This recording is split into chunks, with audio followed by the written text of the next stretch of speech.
ഞാനും ഒരുപാട് ആലോചിച്ചെടുത്ത തീരുമാനം തന്നെ ചെയ്ത്. സിറ്റിയൊക്കെ ആകുമ്പോൾ നമുക്ക് ഒരുപാട് സൗകര്യങ്ങളൊക്കെ ഉണ്ടല്ലേ. എനിക്കതല്ലടാ മോനെ വിഷമം. അവൾ ഉറങ്ങുന്ന മണ്ണായിരുന്നു, അത് വിൽക്കണ്ടായിരുന്നു. അങ്ങനെ നോക്കിക്കഴിഞ്ഞാൽ എൻ്റെ അവളുടെ ഭാവിയൊക്കെ എന്താവും വെച്ചാൽ നമ്മൾ അതും കൂടെ ചിന്തിക്കണ്ടേ. ഇത് എത്ര നാളെന്ന് പറഞ്ഞാൽ ഇങ്ങനെ കെട്ടിപ്പൂട്ടി വെച്ചുകൊണ്ടിരിക്കും. നീ പറയുന്നതും കാര്യമാണ്, പക്ഷെ നിങ്ങളൊക്കെ ഉള്ളതാണ് എൻ്റെ ഒരു ആശ്വാസം. നമ്മളുണ്ടച്ചാ, അവിടെ അച്ഛന് ഒരു കുറവും വരത്തില്ല. എനിക്കത് കേട്ടാൽ മതിയടാ.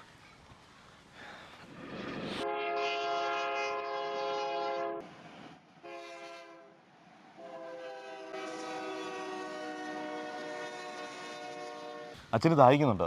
ഇല്ല മോനെ. എനിക്ക് ദാഹിക്കുന്നു. ഞാൻ ഒരു കാര്യം ചെയ്യാം, ഞാൻ അവിടെ പോയി ഒരു ബോട്ടിൽ വെള്ളം വാങ്ങിച്ചിട്ട് വരാം. അച്ഛൻ ഇവിടെ ഇരുന്നു.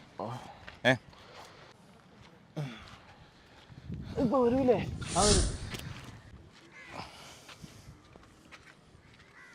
അച്ഛാ, ഈ പൈസ ഇരിക്കട്ടെ, കൈ വെച്ചേരാ.